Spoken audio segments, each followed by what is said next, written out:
새로운 거를 이제 와이어리스를 쓰면서 좀 충분히 테스트를 하고 예배를 준비했어야 하는데 오늘 그 방송팀 사역팀의 문제가 아니고요. 일단 제가 먼저 좀 잘못했습니다. 좀 충분히 테스트를 했어야 되는데 그래도 이게 기술적인 부분이다 보니까 여러분 좀 불편하셨던 거 양해해 주시기 바랍니다. 여러분 요즘에 어떠세요? 즐거우신가요? 대답이 즐거운 거 맞나요? 네. 저는 즐겁습니다. 네, 저는 즐겁습니다. 우리 성도님들 만날 때마다 참 행복하고 좋은데 제가 즐거울 수밖에 없는 이유가 요즘 매일 만나고 있어서 아침마다 매일 만나니까 참 좋습니다. 오늘도 하나님께서 또 우리를 사랑하셔서 오늘 말씀으로 우리를 찾아오십니다. 말씀으로 찾아오시는 주님께서 여러분에게 주실 은혜가 얼마나 클지 여러분 기대함으로 아멘으로 하나님 앞에 영광 올려드리며 은혜 많이 받으시기 바랍니다. 우리가 인생을 살아가면서 어떠한 일들이 되어지는 것을 보면은 크게 노력을 하지 않고 시간을 들이지 않았는데 한 것이 없는데 그냥 되어버리는 일들이 있습니다. 말 그대로 진짜 은혜로 되어지는 일들이죠. 그러한 일들이 있는가 하면 또 어떤 일들은 참 오랜 시간 노력을 해야 되고 기다려야 이루어지는 일들도 있습니다. 이와 같이 은혜로 되어지는 일들이 있는가 하면 또한 오랜 시간을 노력을 하고 인내해야 하는 일들은 비단 우리 인생에만 있는 것은 아닙니다. 우리의 믿음의 여정 가운데도 그러한 일들이 있습니다. 그 한 예로 히브리서 6장 14절과 15절은 하나님이 아브라함에게 주신 약속이 어떻게 이루어지는가를 이렇게 기록을 하고 있습니다. 히브리서 6장 14절 말씀입니다. 이르시되 내가 반드시 너에게 복주고 복주며 너를 번성하게 하고 번성하게 하리라 하셨더니 참 듣기만 해도 심쿵하는 말씀입니다. 복주고 복주고 번성하게 하고 번성하게 하리라 하였더니 근데 이 말씀대로 하나님께서 그 즉시 주셨으면 참 좋았을 것 같은데 바로 그 다음 절에 이어지는 15절에서는 이 약속이 어떻게 성취가 되었는지 과정을 이렇게 말씀합니다. 그가 이같이 오래 참아 약속을 받았느니라. 이거 읽는 것도 잘해야 됩니다. 오래 참아 약속을 받았느니라. 이러면 아브라함의 기다림이 너무 가볍게 여겨지는 것 같잖아요. 여러분에게도 지금까지 지나왔던 어떤 일들 속에서 진짜 인내해야 하는 어떤 일들이 있었을 것입니다. 근데 제일 힘든 일 중에 하나가 어떠한 누군가를 참아주고 기다려주는 거. 우리 자매님들 표정에 바자하는 그 얼굴이 보이는 것 같아요. 그런 일들이 참 어렵고 힘듭니다. 그런데 정말 오랫동안 이렇게 참는 일들, 참고 기다리며 기도했더니 하나님의 약속을 받게 되더라. 우리 믿음의 여정에도 어떠한 것들은 그냥 되어지는 일들이 있습니다. 그러나 은혜로 베푸신 이름에도 불구하고 그 말씀이 그 약속이 성취되기까지 오랜 시간 인내하고 기다리고 또한 노력을 기울여야 하는 일들도 있습니다. 그와 같이 시간을 기다려야 하는 이 일들에 대해서 이것을 우리가 믿음의 장이라고 부르는 히브리서 11장에서는 이것을 믿음이라고 말씀합니다. 그래서 히브리서 11장 1절과 2절은 이렇게 말씀합니다. 믿음은 바라는 것들의 실상이요 보이지 않는 것들의 증거니 선진들이 이로써 증거를 얻었느니라. 분명 믿음은 하나님의 살아계심을 보고 경험하게 하는 하나님이 베풀어 주시는 은혜인 것이 맞습니다. 그래서 오늘 우리는 모두가 함께 이 본문의 말씀을 통하여서 하나님께서 우리에게 주시는 믿음의 레슨을 함께 배워보기를 원합니다. 믿음의 레슨 첫 번째, 하나님은 크고 작음보다 믿음을 보기를 원하십니다. 우리는 어떠한 일들에서 굉장히 믿음도 크기가 있다라고 하면서 큰 믿음은 크게 하나님이 역사해 주시고 작은 믿음은 작게 역사해 주신다 이렇게 생각할 때가 있는 것 같은데요. 목사님의 기도에는 하나님께서 응답을 크게 해주시고 나 같은 일반 성도의 기도에는 하나님이 잘 응답을 안 해주시는 것 같다 이렇게 여기실 때도 있는 것 같아요. 근데 그렇지 않습니다. 하나님은 크기를 보시지 않고 여러분의 믿음을 보십니다. 이스라엘 사람들이 출애굽하여서 가나안으로 향할 때 그들은 첫 번째 홍해라고 하는 물을 건넙니다. 그때 하나님은 모든 것을 다 해주셨습니다. 은혜로 다 해주시고 그냥 다 갈라놓고 마른 땅으로 건너가게 해주셨습니다. 그로부터 40년이 지난 어느 날 이스라엘 사람들은 약속의 땅 가나안을 눈앞에 두고서 두 번째 물 요단을 만나게 됩니다. 그러나 이번에는 전적인 은혜가 아니라 그들이 받은 은혜를 기억하고 믿음으로 건너가게 하셨습니다. 오늘 우리의 삶에도 홍해를 건널 때가 있지만 더 많은 경우 우리는 요단을 건너고 있는 것 같습니다. 누가 보아도 전적인 은혜일 때가 some 있지만 더 많은 경우 믿음을 발휘해야 합니다. 그와 같은 순간을 만나게 될 때 우리는 이 사실을 기억해야 합니다. 여러분 저와 함께 고백해 보실까요? 내가 하는 것이 아니요 내 안에 부활하신 예수님께서 하십니다. 그렇습니다. 여러분 내가 하는 것이 아닙니다. 내 안에 계신 예수님께서 부활의 능력으로 우리를 도우시고 인도해 주십니다. 구약 성경의 요셉은 형들에게 미움을 받아서 애굽의 종으로 팔려가게 됩니다. 그런데 팔려간 그곳에서 종이었던 그곳에서 후에는 그가 애굽의 총리가 되지요. 요셉이 총리가 되었던 어느 날 애굽을 포함한 주변 나라들의 7년간의 큰 흉년이 들게 됩니다. 먹을 것이 없는 것입니다. 먹을 것이 없으니 무엇을 찾아다녀야 될까요? 먹을 것을 찾아다녀야 하지요. 그래서 그때 이스라엘 사람들, 야곱의 아들들, 보다 더 정확하게 이야기하면 요셉을 노예 상인에게 팔아버렸었던 그 형들과 가족들이 애굽으로 피난을 옵니다.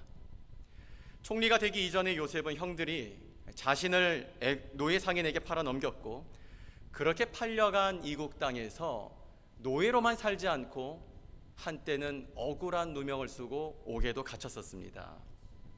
그러니 여러분 그 지난 시간이 얼마나 큰 상처이고 아픔이었겠습니까? 색동 저고리를 아버지가 요셉에게만 입힐 만큼 한마디 싫은 소리 들을 짓도 안 했을 것 같아요.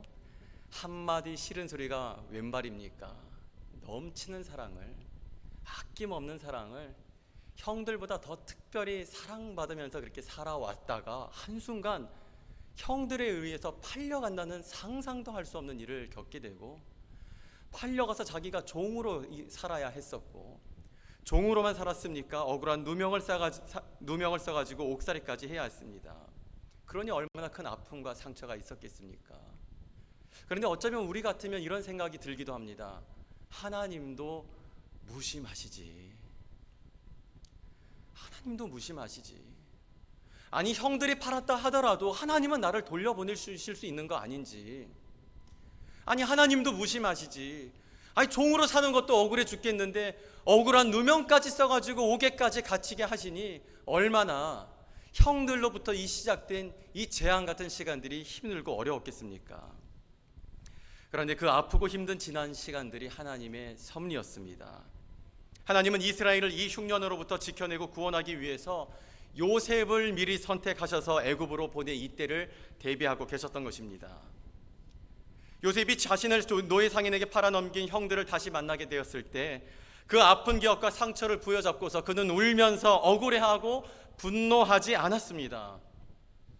요셉은 꿈의 사람이라고 할 만큼 많은 꿈을 꾸고 예언을 했었던 사람이기도 했지만 요셉은 기도하는 사람이었습니다. 원수는 어디에서 만나죠?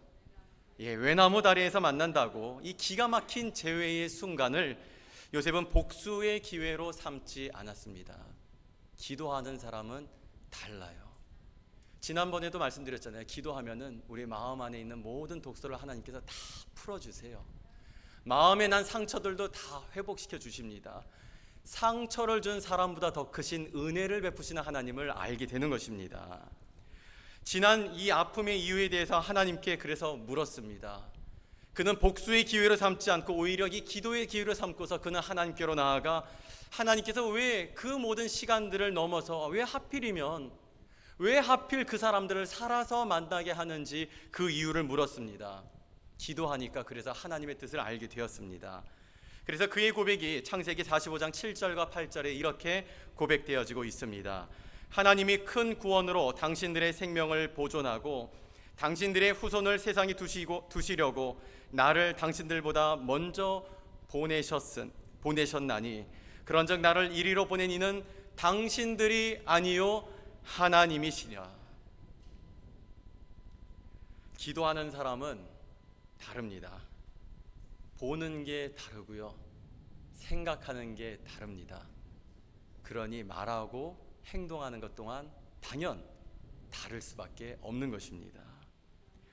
기도하지 않으면요, 보이는 게 전부입니다. 그러나 기도하면 하나님이 하시는 일들을 볼 수 있게 됩니다. 그렇다면 여러분, 기도하는 것은 우리 삶에 해가 되는 것입니까? 유익이 되는 것입니까? 유익이 되는 것입니다. 그렇다면 여러분, 기도하시겠어요? 그냥 한번 살아보시겠어요? 그 말대로 될 줄 믿습니다. 여러분, 기도는요, 우리 삶에 절대 해가 되지 않습니다. 기도는 내가 하는데 응답은 하나님이 하세요. 기도는 내가 하는데 은혜는 하나님이 베푸십니다. 하나님이 누구십니까? 온 세상 만물을 말씀으로 창조하신 분이십니다. 그러니 기도하는 것이 여러분에게 유익입니다. 아무리 바빠도 그 시간을 쪼개서 기도하는 것 절대 낭비가 아닙니다. 하나님을 내 삶으로 초대하는 그 기회, 그 시간이 바로 기도인 것입니다. 그래서 여러분, 특별히 새벽 기도를 훈련해 보셨으면 좋겠습니다. 안 하는 것들을 다시 한다는 것은 정말 쉽지가 않은 일입니다. 또 어떤 분은 왜 꼭 새벽에만 기도해야 하느냐 이렇게 물으실 수 있겠지만 맞습니다. 저도 거기 100% 아니 200% 동감합니다. 제가 언젠가 우리 수요 예배 때도 그 간증을 했는데요, 저도 젊고 아이들이 어리고 그러니까 애들 다 재우고서 뭐 이렇게 잠들면은 12시, 1시 뭐 애들이 재워야 빨래도 하고 빨래도 개고 뭐 아내하고 얘기도 하고 뭐 그러고 그 시간 보내지 않습니까? 그럼 뭐 새벽 1시, 1시 반 이때 이거 자고 나면은 4시 반, 5시 일어나서 새벽 기도 간다는 게 이거는 인간이 할 짓이 아니다. 저는 그렇게 생각이 들었습니다. 그래도 어떡합니까? 주께서 부르셨으니 해야 될 거 아니에요. 근데 새벽 기도를 저는 이제 신학대학교에서 기독교 교육학과 이제 공부를 할 때부터 그 시절부터 기숙사에 살면서 새벽 기도를 그때부터 훈련을 했는데도 잘 안 되는 게 새벽 기도였습니다. 그래서 뉴욕에서 목회를 하면서 어느 날은 아침에 눈을 떴는데 알람 소리를 듣고 눈을 떴는데 너무 힘든 거예요. 근데 이게 꿈인지 아니면 깬 것인지 분간도 안 되는 그 상황에 잘 들으시기 바랍니다. 이거 제 개인적인 체험이에요. 제가 저는 순복음 그런 목사도 아니고 뭐 이상한 뭐 그런 사람 아니고요. 그냥 지극히 제 개인적인 간증입니다. 꿈인지 깬 건지 모르겠는데 어쨌든 피곤하니까 교회에 가서 또 성도님보다 늦으면 안 되잖아요. 그래서 하나님한테 이렇게 물었어요. 근데 제 앞에 이렇게 하나님이 이렇게 등지고 계시는 모습 같은 게 보이길래 하나님 오늘 꼭 가야 되나요? 그랬더니 뒤도 안 돌아보시고 이런 음성이 들리는 것 같았습니다. 그건 그냥 하는 거고. 아니 얼마나 한심했어야 쳐다도 안 보고 하나님이 음성만 들려주시더라고요. 그건 그냥 하는 거고. 야, 그거 그냥 하는 건데 그걸 묻냐. 이렇게 들리는 순간 정신이 번쩍 들더라고요. 여러분이 왜 새벽에 꼭 기도해야 하느냐고, 왜 꼭 새벽이어야 하느냐 묻는다면 맞습니다. 여러분 꼭 새벽일 필요는 없습니다. 기도하는 것이 중요하지 꼭 새벽이어야 하는 이유는 없다는 것에 저도 어느 정도는 공감을 합니다. 그런데 여러분, 진짜 기도하려고만 한다면 새벽에도 우리는 기도할 수가 있습니다.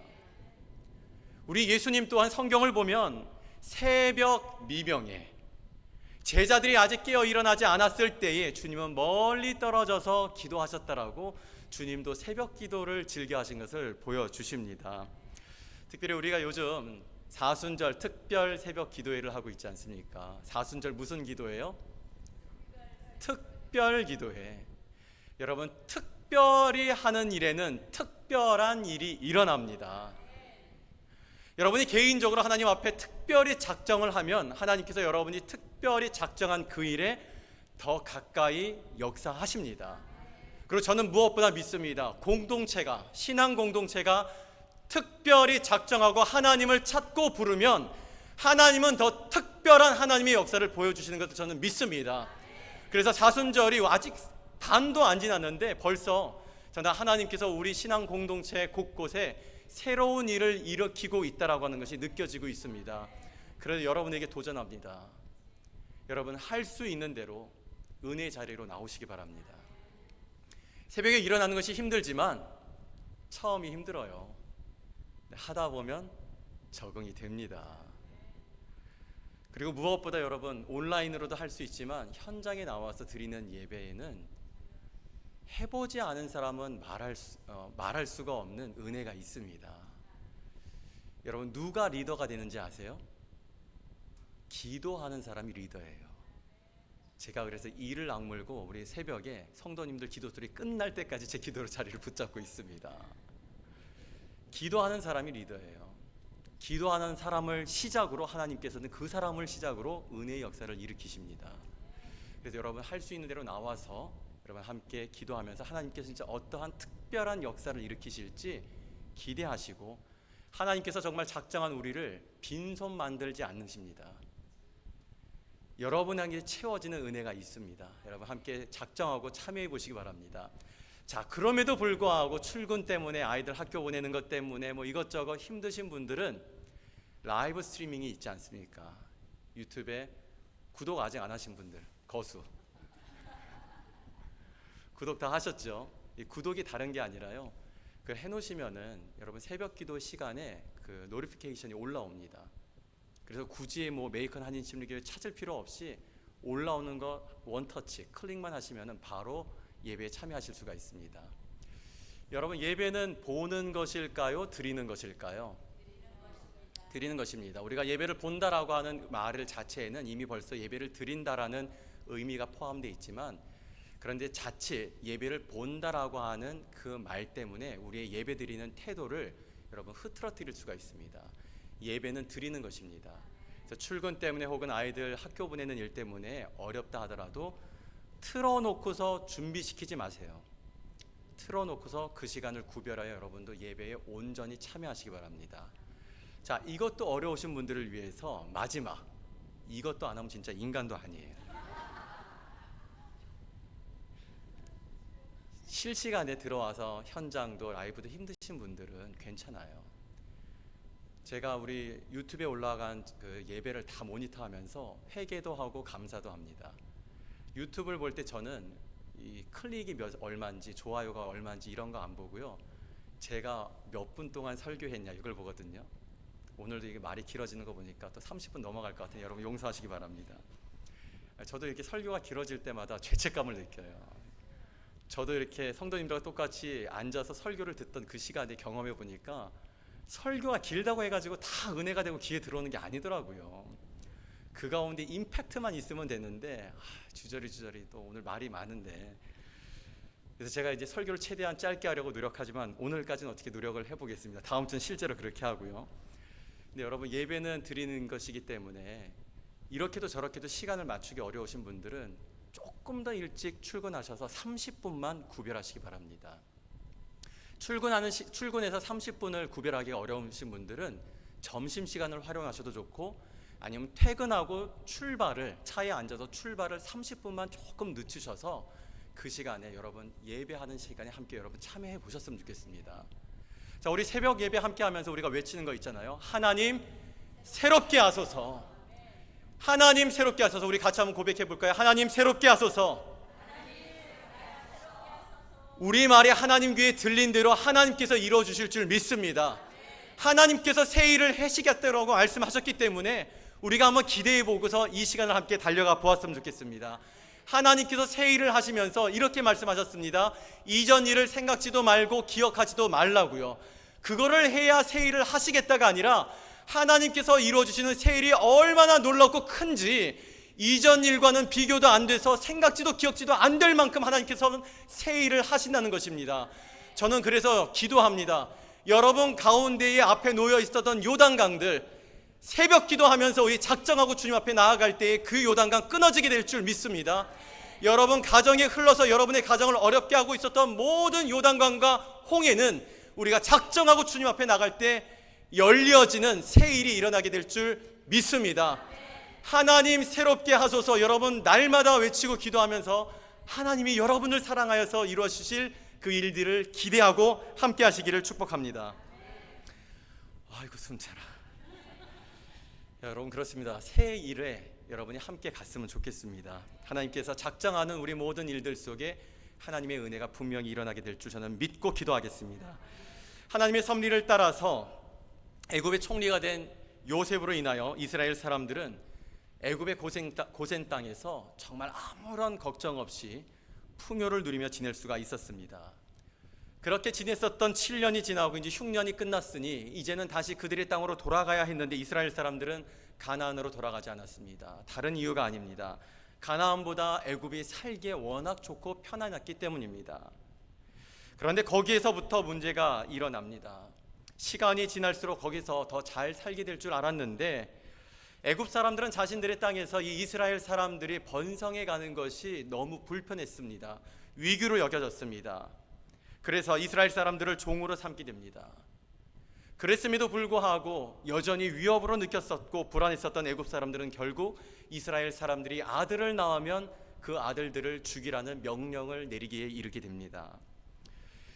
이 사건이 우리에게 주는 아주 중요한 교훈이 있습니다. 세상을 사랑하면 여러분 세상에서 살게 될 것 같지만 어느 순간까지는 그러하겠지만 어느 순간 이후부터는 결국 우리는 세상의 종이 됩니다. 세상에 의해서 망하고 죽게 되는 것입니다.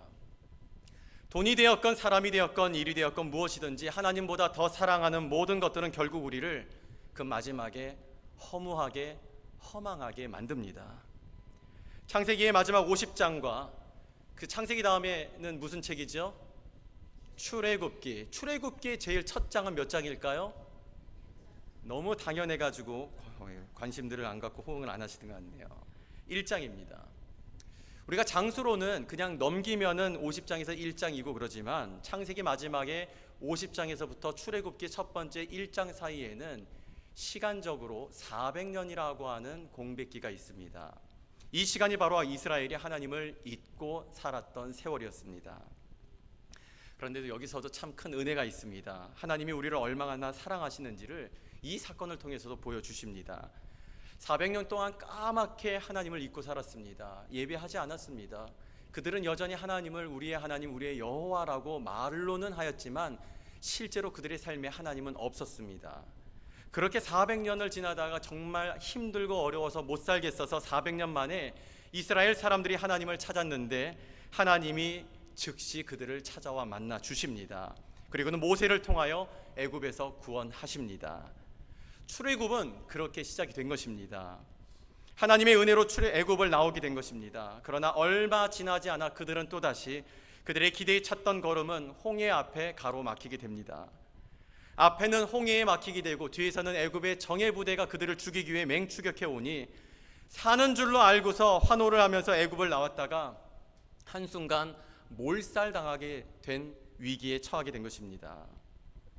암담한 현실에 기쁨도 잠시, 분노와 원망이 터져나오는 그때에 하나님은 전적인 은혜로 눈앞에 홍해를 가르시고 그리고 마른 땅으로 그들이 건너갈 수 있게 하셨습니다.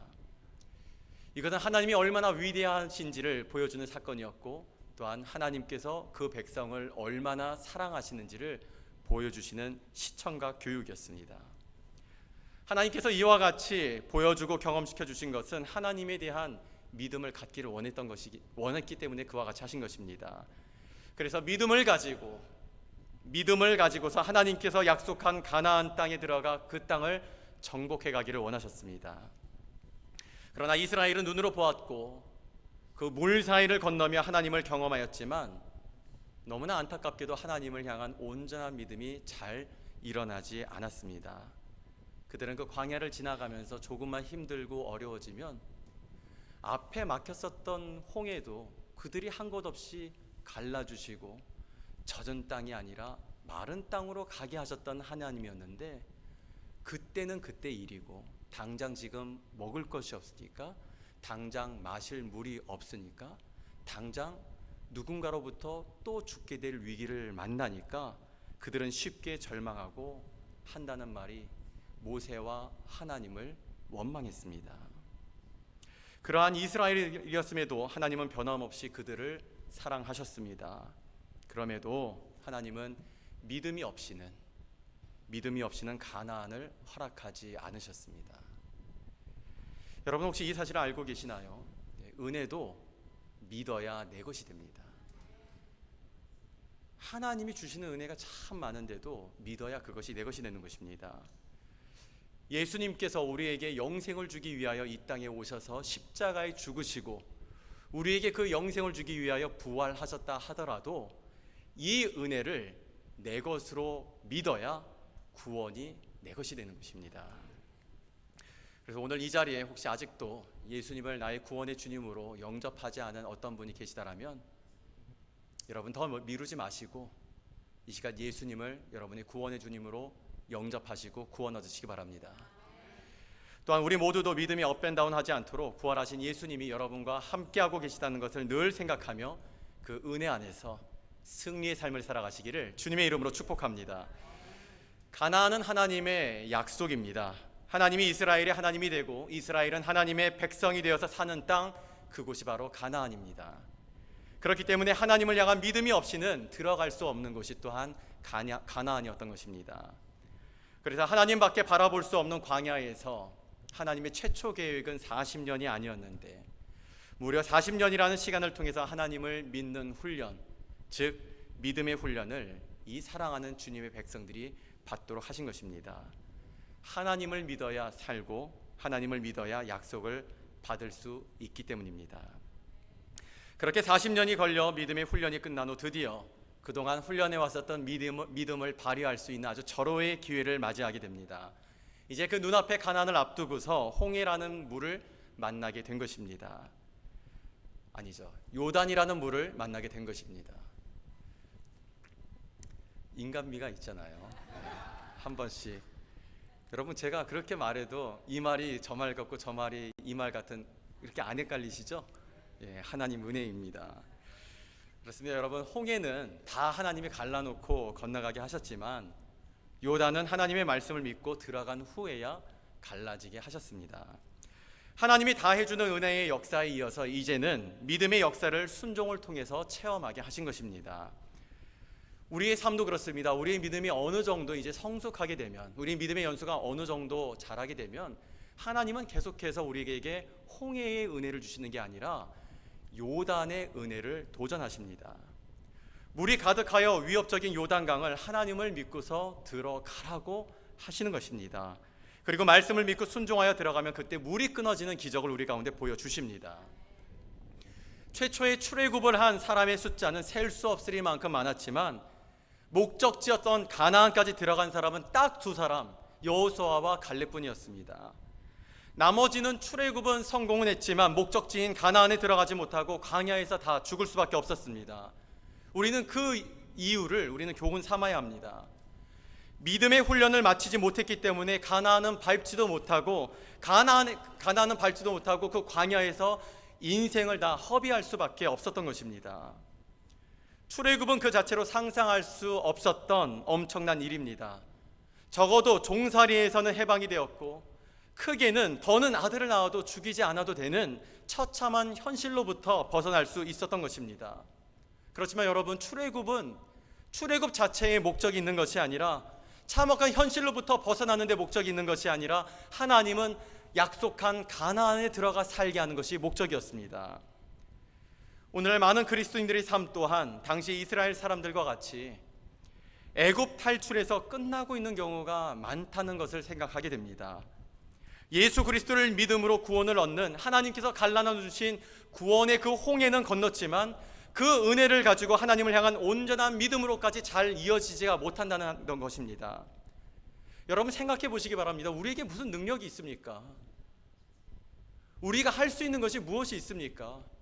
은혜 많이 받았을 때는 아멘 할렐루야 하고 기쁘게 교회를 나갔는데 갑자기 멈추고 스탑 사인 안 지키고 그냥 훅 지나가는 어떤 차를 보면 확 감정이 올라오는 게 연약한 우리지 않습니까? 우리에게는 능력이 없어요. 우린 연약합니다. 그런데 한번 생각해 보세요. 우리에게 하나님께서 이 요단을 건너게 할 때 믿음으로 건너라고 발을 담그라고 하는 것은 우리에게 그러한 능력이 있으니까 그렇게 말씀하는 것일까요? 아니에요. 하나님은 우리의 능력을 보는 게 아니라 믿음을 보시는 것입니다. 어차피 물을 가르고 거기에 길을 내는 분은 우리가 아니라 하나님이십니다.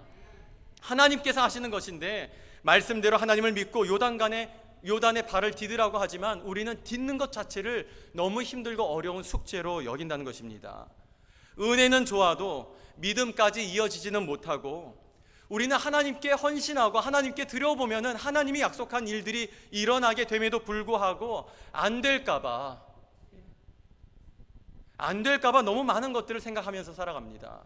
계산을 하고 그렇게 안 되면은 그 다음에는 어떻게 해야 될지 대책을 마련하고 그래도 적어도 이 정도는 돼야 되는 것이 아닌가 하면서 가능한 범위의 세이프티 에어리를 딱 그만큼을 정해놓고 그만큼만 우리는 헌신하고 그만큼만 그 안에서 믿음으로 살아가려고 한다는 것이죠. 그러면서도요 우리는 한편 하나님의 드라마틱한 은혜는 늘 사모하고 있는 것입니다. 사랑하는 메이컨 가족 여러분, 홍해냐 요단이냐 갈라졌느냐 안 갈라졌느냐는 여러분 문제가 아닙니다. 핵심은 우리 앞에 놓여 있는 산과 물들은 모든 그 장애들은요 믿음의 문제예요. 하나님은 우리에게 믿음의 역사를 보여주기를 기다리고 계십니다. 오늘 본문 15절은 이스라엘 백성이 요단을 건너려 할 때 그때는 곡식을 추수하는 때였으며 이때가 되면 어김없이 물이 언덕까지 흘러 넘쳤다고 합니다. 그런데 우리가 눈여겨봐야 하는 말씀은요 15절의 전반부가 아니라 15절의 하반절부터 17절까지의 말씀입니다. 자, 우리 함께 15절에 궤를 맨 자들이부터 우리 17절까지 같이 읽어보겠습니다. 시작. 궤를 맨 자들이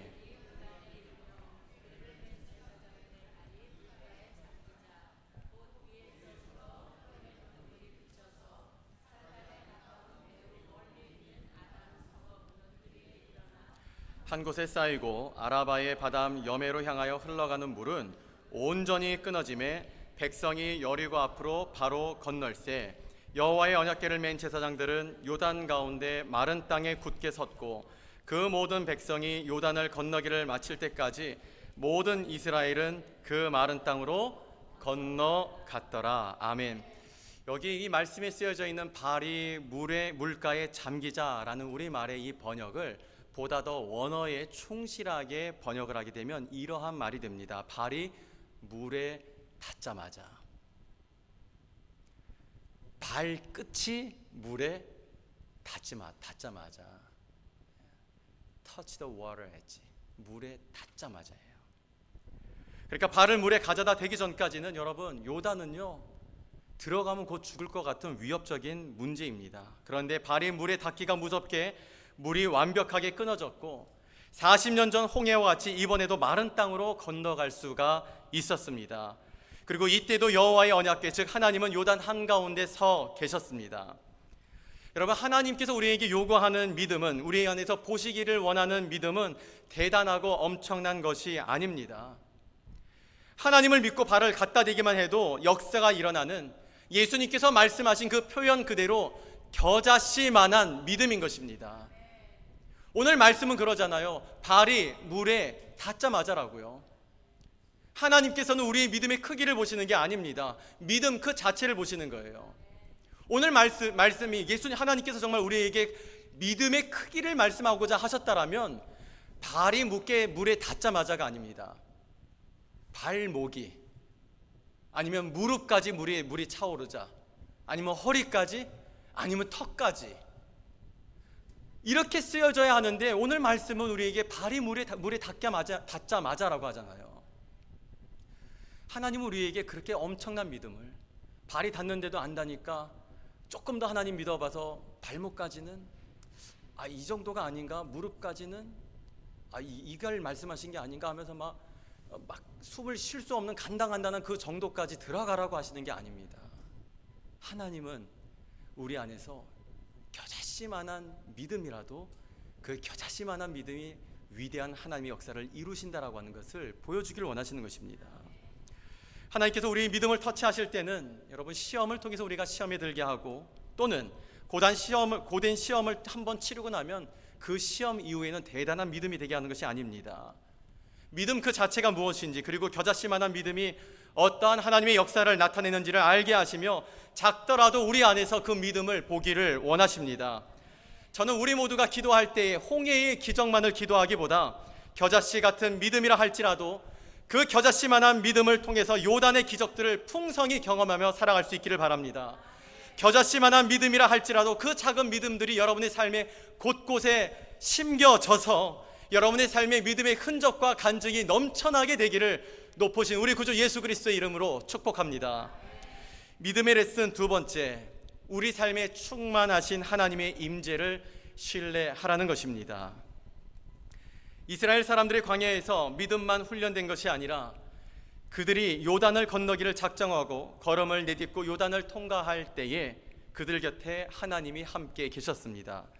오늘 본문 14절은 하나님의 언약궤, 즉 하나님의 말씀이 백성 앞에 앞서 갔다고 말씀을 하고요, 15절은요 말씀의 궤를 맨 제사장의 발이 제일 먼저 물에 들어갔다고 말씀합니다. 그리고 17절은 백성이 물을 통과하기까지 언약궤가 갈라진 요단강 한가운데 서 있었다라고 이렇게 표현을 합니다. 우리가 이 표현들의 말씀을 우리가 보다 더 잘 이해하기 위해서는 요한복음 1장 1절의 말씀을 참고하면 잘 이해가 됩니다. 요한복음 1장 1절은 이렇게 말씀합니다. 태초에 말씀이 계시니라. 이 말씀이 하나님과 함께 계셨으니 이 말씀은 곧 하나님이시니라. 출애굽 행렬의 가장 선두에 섰던 언약궤의 의미는 말씀하신 하나님이 백성보다 먼저 앞서서 가셨다는 것입니다. 그리고 요단강 그 중앙에 언약궤가 섰다라고 하는 것 또한 그들의 문제의 중심에 하나님이 서 계셨다라고 말씀하는 것입니다. 이것은 오늘 우리들에게도 말씀이 육신이 되어 이 땅에 오신 예수님이 우리가 겪는 모든 일들 속에 함께 계시고 우리가 걷는 그 길 가운데 먼저 앞서 가시고 우리가 겪는 모든 문제의 중앙에 서 계시다라고 하는 것을 들려주는 것입니다. 저는 우리 모두가 이 사실을 믿는다면 어떤 상황이라 할지라도 상황 그 자체를 보지 않고 예수님을 의지하여 믿음을 훈련해 갈 수 있게 되기를 바랍니다. 2000년도 시드니 올림픽에서 미국 여자 다이빙 역사에 아주 큰 일이 일어났습니다. 로라 윌킨슨이라는 선수가 무려 16년간 금메달을 독점해 왔었던 중국으로부터 금메달을 되찾아온 것입니다. 그러나 여러분, 이 과정이 결코 쉽지는 않았습니다. 올림픽 시작 3개월을 앞두고서 로라가 이 발에 부상을 입어서 7주 동안 병원에 입원해 있어야 했었고 여전히 완벽히 회복되지 않은 컨디션으로 올림픽에 참가하였습니다. 그리고 금메달을 목에 걸었습니다. 금메달을 목에 건 로라 윌킨슨에게 찾아가 NBC의 한 기자가 인터뷰를 할 때 소감을 이렇게 밝힙니다. 부상 후 완벽한 컨디션이 아니었지만 마지막까지 다이빙 점프대에 서게 하고 다이빙을 할 수 있게 힘을 주었던 것은 하나님의 말씀이었습니다. 빌립보서 4장 13절 I can do all this through him who gives me strength. 나에게 능력 주시는 자 안에서 내가 모든 것을 할 수 있느니라. 대역전의 드라마를 이룬 로라에게 비결이 무엇이냐 묻는 취재진에게 그녀가 남긴 신앙의 고백, 저에게 능력 주시는 분이 이 일을 하셨습니다. 하나님의 말씀은 약속입니다. 그래서 하나님의 말씀에는 힘이 있고 능력이 있습니다. 우리의 삶의 구원이 홍해라면 이제 구원받은 이후의 삶은 요단입니다. 홍해는 은혜로, 그래서 은혜로 구원을 받게 하시지만 요단은 구원 이후의 삶은 믿음의 싸움입니다. 믿음으로 건너야 하는 것입니다. 믿음을 가지고 말씀대로 순종해 보면 반드시 하나님의 능력을 보게 될 것이고 요단 건너편에 하나님께서 우리에게 약속하여 주신 모든 것들을 우리는 하나하나 성취해 갈 수 있게 될 것입니다. 그러므로 사랑하는 여러분, 믿음에는 용기가 필요할 때가 종종 있습니다. 그때 여러분, 지난 시간 여러분과 함께 걸어오신 하나님을 기억할 수 있기를 바랍니다. 그리고 작더라도 여러분이 믿음을 발휘해 보시기 바랍니다. 그럼 여러분의 삶에 충만하신 하나님을 분명코 경험하게 될 것입니다.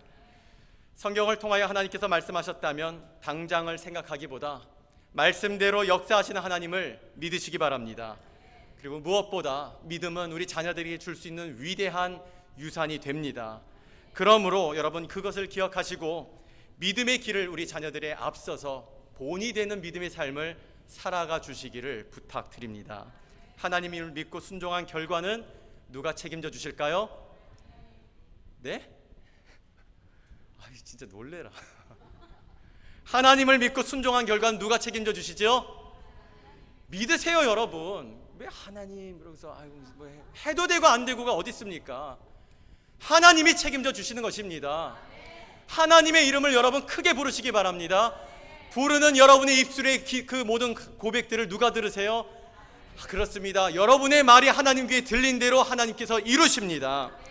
여러분, 우리 모두가 광야에서 살다가 죽은 출애굽 세대와 같이 살지 않고 믿음으로 요단을 건너 약속한 가나안을 딛고 밟고 누리며 살았었던 광야의 세대들과 같이 함께 살아갈 수 있게 되기를 바랍니다.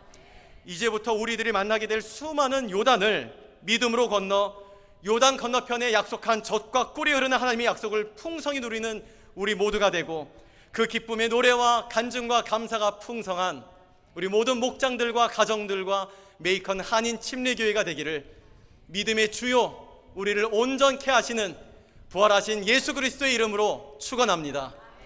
오늘 말씀대로 우리가 살아갈 것을 내가 믿음으로 하나님 앞에 살겠습니다. 나를 의인으로 의롭다 부르신 하나님의 말씀대로 역사하시는 하나님을 기대하며 살겠습니다. 그러한 고백을 담아서 우리 모두 이 시간에 자리에서 다 같이 일어나셔서 함께 찬양하며 고백하여 결단하고 하나님 앞에 기도하시겠습니다.